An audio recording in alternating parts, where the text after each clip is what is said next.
So I was struck when news of the Salt Typhoon story broke by my colleagues at the Journal description of the attack and their view that it was potentially catastrophic. I mean, in a world in which there are many, many cyber attacks and cyber breaches, that's pretty extreme language. So what makes this particular episode so unusual? So I think there are a couple of things that have come out already, and we should recognize that this is early days, and both the U.S. government, the communications companies, other parts of the cybersecurity community are just getting their arms around what exactly happened. But so far, we know that China, a likely part of their intelligence apparatus, compromised multiple communications companies, and according to the Wall Street Journal, three of the biggest ones in the country, AT&T, Verizon, and Lumen, were compromised for at a minimum months, potentially longer. So again, deep access to the most critical communications companies in the country. And in part, they had access to the systems that controlled the way in which the US government requested lawful access under court-ordered warrants. So again, if they have access to that type of information, they potentially have access to other critical and sensitive information on those networks.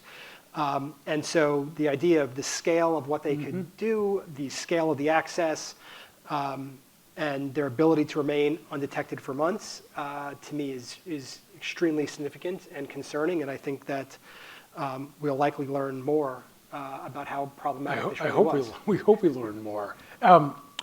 So it begs the question, how did they do this? Again, we don't know yet. We don't know the way in which they've gotten in this case, but we can see that China has used a variety of tactics to compromise our most critical infrastructure in this country. Sometimes for intelligence gathering, sometimes to preposition for future disruptive or destructive attacks. Even just last year, a group associated with China with the name Storm 558 compromised Microsoft in such a way that they had the signing keys for basically all of Microsoft Exchange online, the ability to read emails from anyone that they chose to. So they have demonstrated repeatedly an ability to get into our hardened networks from our most critical companies. What is the access route, and what does the edge have to do with that? Yeah, so again, it's going to be different in each context. In the case of the Storm 558 compromise of Microsoft, we still today don't know the initial intrusion vector into that attack. But in other cases, particularly in their prepositioning on US critical infrastructure, think power companies, water companies, transportation, oil and gas, the vast majority of cases were compromised through vulnerable edge devices. What do vulnerable edge devices include? They could be routers, mail gateways, VPNs, often have very privileged access onto your network. They are notoriously bad at things like logging, and they are riddled historically with vulnerabilities. Repeatedly, you're seeing cases where... Is it fair to say that in many cases, these are unmanaged devices or devices that sort of exist without a formal management structure? I mean, they are managed, but the way in which they are structured tends to give them a lot of access. And unless you yourself are putting a lot of protections around them, it is proven difficult out of the box. For example, you can't do the same kind of forensic analysis on those devices that you can do to others. You have to send them back to the manufacturer to have them decrypted to give you better insight in what's happening. And so it puts a lot more burden on the enterprise IT management and the security apparatus. Burden on the enterprise, that's the bottom line. 100%. I mean, again, these devices, because of the nature of their vulnerabilities, and because of the way they're operated, and configured, it puts a lot of burden on the users, in this case, the corporate IT departments and corporate CISO offices, to put in place security that's not there out of the box. So I think one of the most interesting aspects of this story is this discussion of the extent to which Cisco routers, may have been compromised. What are your thoughts on that scenario?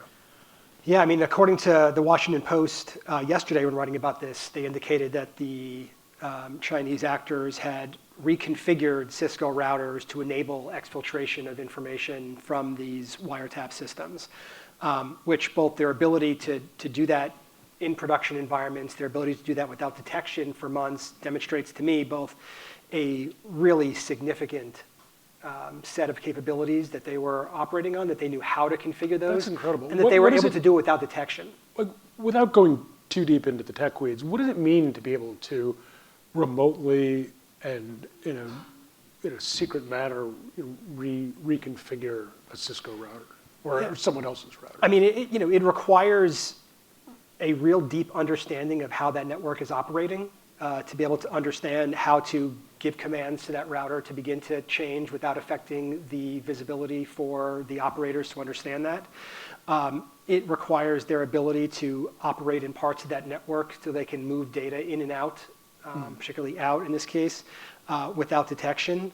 And I think we're still at the early stages of this, and I think particularly with these kind of tactics where they were able to use the operator's own equipment against them is concerning. So given what we know, or we think we know, what you know about this situation, what are the takeaways so far for the enterprise?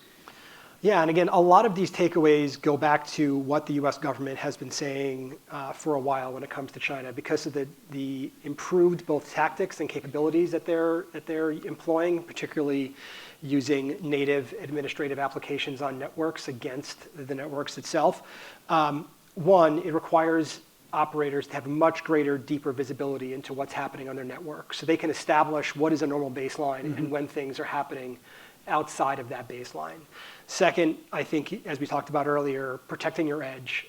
In an environment where network boundaries are less clear, you've got hybrid cloud, on-prem environments, your ability to understand where your edge is, what kind of devices are operating on that edge, what kind of trust and authentication they have into your network, and your ability to secure them is critical. And third, and probably most important, given the Chinese ability to continue to compromise networks, is the ability to build in operational resilience into your systems. Can you operate in a degraded or disrupted state? And I think, as was mentioned earlier on this stage, the CrowdStrike outage was a good demonstration of what China would like to do to us on a bad day in the eve of conflict. And we need to be prepared for disruptions to critical IT systems across the country. And can we continue to operate? I think the CrowdStrike outage says no. We should talk a lot more about that scenario in a moment, but I just want to see if we can recap. Those three things for the enterprise are, one, focus on the edge, two, resilience, and then three, or in this case, number one, was the improved visibility for baseline operations, particularly for operations. Administrative applications on your network. Thank you. Okay. What role does AI play in all of these tasks? So, I think that there are places where AI can improve a company's operations. I would argue that today, a lot of companies are coming out with cyber-enabled AI systems, arguably faster than adversaries are weaponizing AI. But the challenge is, I don't think that we have yet seen the best implementations of AI for real cybersecurity. I think that there are still a ways to go in terms of development and implementation. Company I work at now, SentinelOne, has one that I think is important for helping SOCs be able to improve their ability to integrate data from a variety of different cybersecurity sources, including ones outside of ours. But there is a lot more work to do on AI. It is not a panacea in this case. It's the types of solutions that need to be engineered into networks are still going to require people to do some hard work to understand how they architect their networks in a more secure fashion, how they build in protections where they're lacking, how they give themselves the right level of visibility. AI can certainly help with some of those, but it doesn't replace them. It doesn't fix the problem. Not yet. Just one more question on those three areas where the enterprise needs to drill down. Where do you think the greatest vulnerabilities are? If you look at companies sort of across the spectrum, where do they tend to be weakest or need the most work?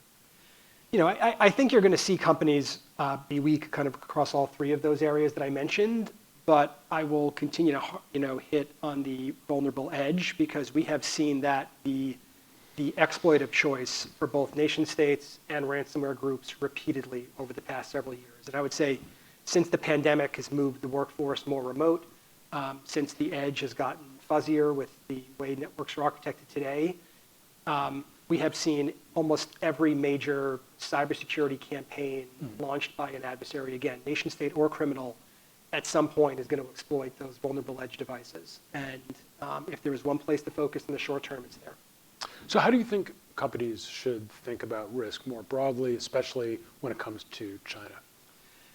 Yeah, I mean, I spent some time in late 2021, early 2022, working with companies both before and after the Russian invasion of Ukraine.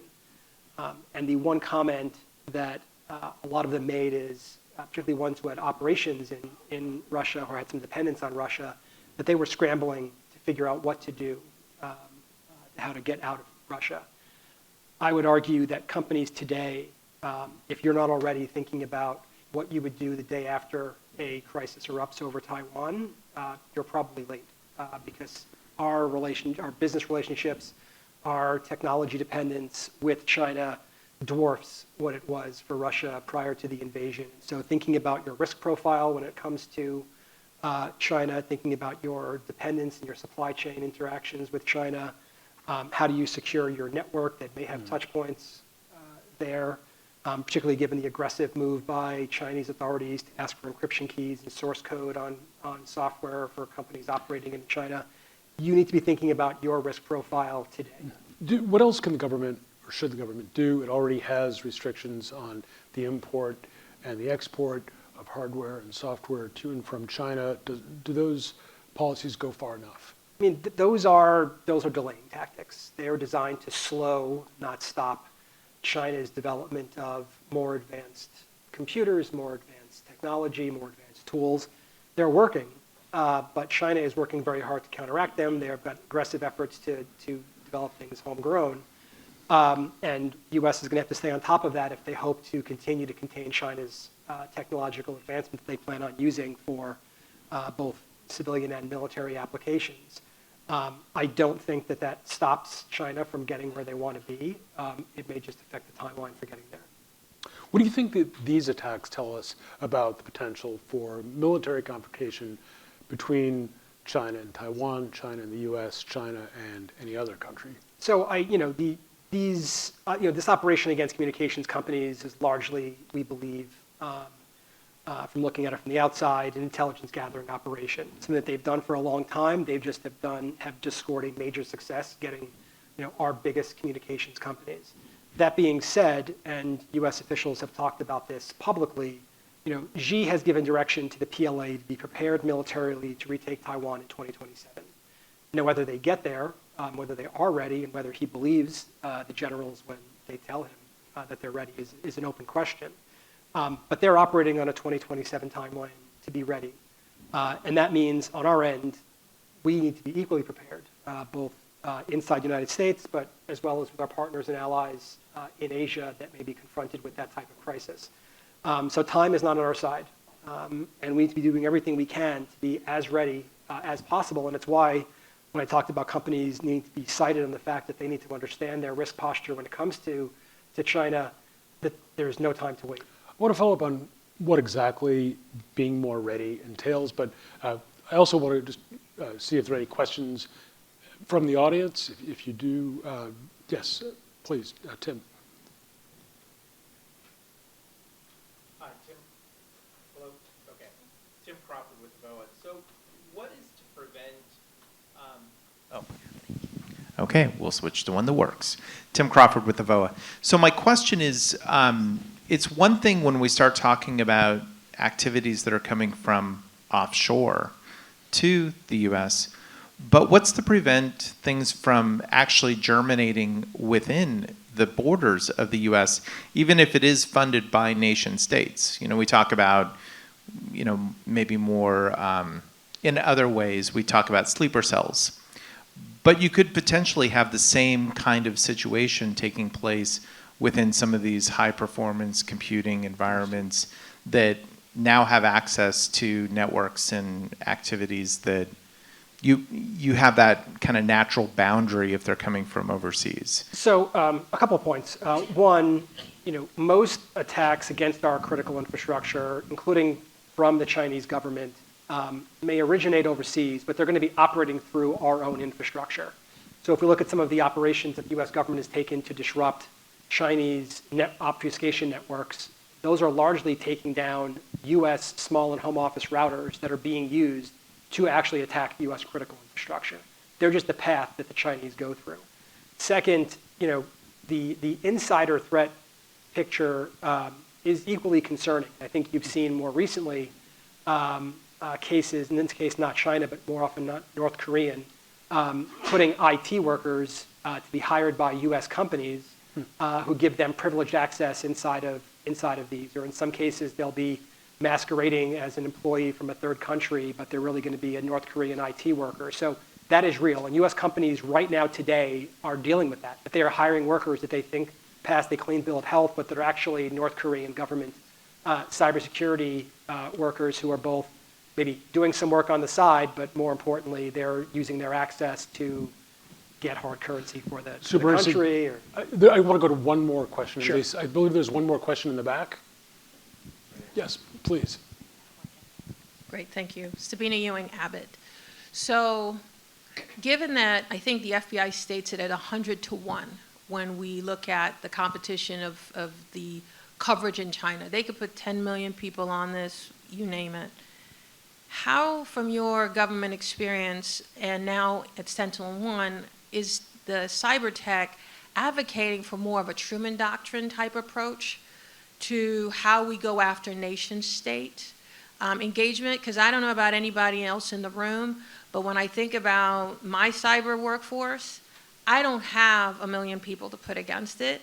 And if a tank, I often say, if a tank rolled up to the headquarters of Abbott, right, I would be expecting, in a kinetic situation, the US government to respond, whereas right now I have to have a anti-tank missile in the equivalency for cyber. So I'm just curious how you all are thinking about it. I appreciate that, and I like to say that in the next conflict, the private sector is not on the front line; it is the front line. That is the fact in cyber. The things they're going to go after are the private sector, and that's what we're seeing today. It is also true that we are never going to match China for total capacity, given what they are throwing at these problems. They have the ability to walk and chew gum at the same time, to continue to expand their intelligence gathering at the same time that they're expanding their ability to target networks for future attack and disruption. I think what separates us from them is innovation that's happening here and the vibrancy of our private sector community.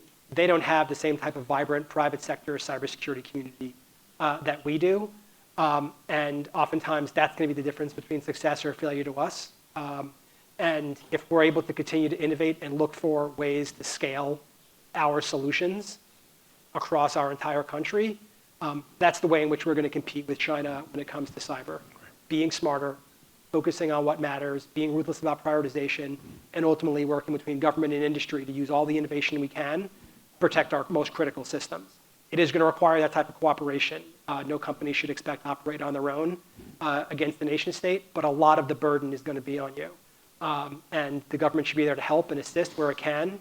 It can do things that the private sector can't, like disrupting operations overseas, disrupting their operational infrastructure, making it harder for them to operate. But ultimately, working together with industry, I think, is our best hope of meeting the challenge that we face ahead of us.